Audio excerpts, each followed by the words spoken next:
Hello, student Juan Camilo Espina Fonseca, on research prepared technology negotiation.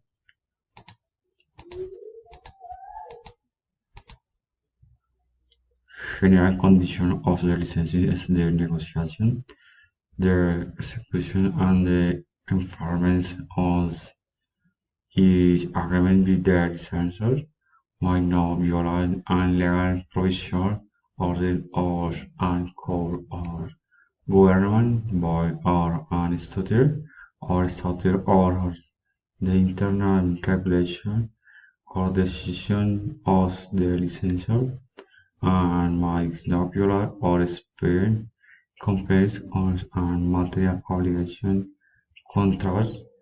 being virtual on agreement of instrument or to which the licensor is a part of the which is the conclusion from Camilo Espina Fonseca in the elaboration of the theory it was possible to